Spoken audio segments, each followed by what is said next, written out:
coqueteiros sem procedência para Serranias do Mato Grosso foram apreendidos. Até o momento, mais de R$1 milhão em multa foram aplicados. 35 agentes atuam na região. De Brasília, Basília Rodrigues.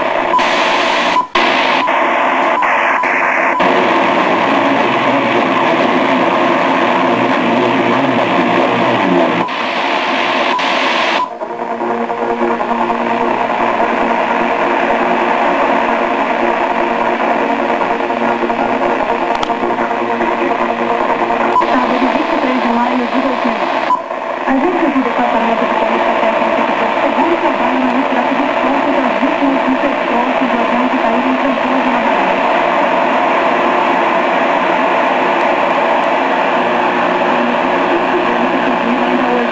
Segundo os bombeiros, o número de mortos é estimado entre 11 e 15 pessoas. Segundo os dois,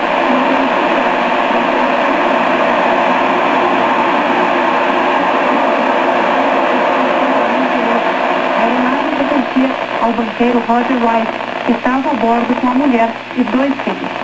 O presidente nacional do PMDB, o presidente da Câmara, e presidente da Câmara dos Deputados, Michel Temer, negou